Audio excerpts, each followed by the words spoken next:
This year marks the 30th anniversary of the Americans with Disabilities Act. For a better understanding of how the act has protected the rights of people with disabilities in the state, we checked in with JJ Rico, the executive director of the Arizona Center for Disability Law. It's been a difficult time for people with disabilities. When we first heard about the pandemic, if we could think back in March, the messaging that was going out was if you have pre-existing conditions, you're at risk. If you're of a certain age, you're at risk. And that discussion really was about people with disabilities. And so we went from that to a direction that we were receiving about self-isolation, social distancing, which again impacted people with disabilities because if you have to isolate at home, how are you going to get access to services? Or if you're isolating, that leads to potential depression or exacerbation of a mental illness. So that was difficult. And then we most recently saw access to services or access to healthcare threatened when our numbers were greatly increasing. And so there was a concern of if I get COVID, am I going to have access to uh, the healthcare that I need at a hospital, or are they going to look at me as less valuable because I'm a person with a disability? So it's been difficult. It's been a difficult time. JJ, aren't there safeguards in place to ensure these sorts of things do not happen or negatively affect people with disabilities?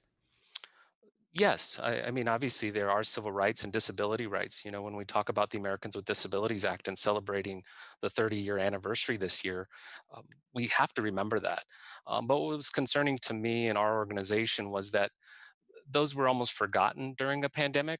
There was almost this rush to implement systems that were not inclusive of people with disabilities or safeguards. And so, yes, laws exist, but we were oftentimes and still to this day reminding the state, reminding agencies, reminding providers that people with disabilities have civil rights and they should still have access to these services, albeit in a safe way, but to make sure that they're having access to the things they need to survive during a pandemic. Did the pandemic somehow shine a light on areas that still need to be worked on? Most definitely. I mean, I just want to say that I think during this time, people with disabilities uh, were forgotten, as I said, but I also think it was a shined a light on the need to make more inclusive practices.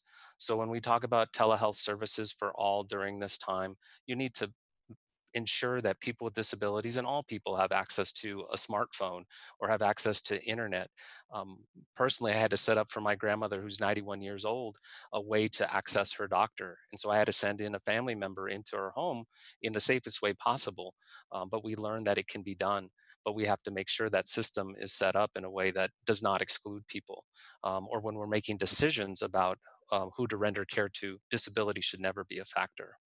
Have we as a society gained anything from this? Has this taught us anything as we move forward? I think it's taught us that we need to be better prepared.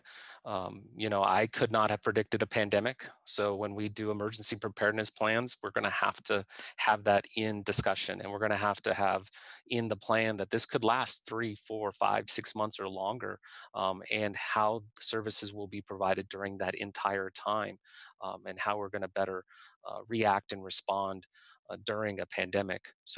The other thing we've learned is that people with disabilities have value, and the accommodations oftentimes people with disabilities have been asking for are available to all. So one of the things we learned was telecommuting, teleworking. Right now, I'm speaking to you from my home, still able to do my job.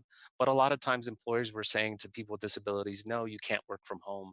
There's no way that we can accommodate you. This job just can't be done remotely.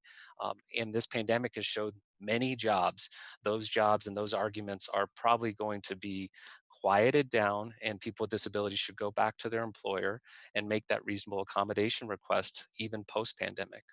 JJ Rico from the Arizona Center for Disability Law. Thank you. Thank you.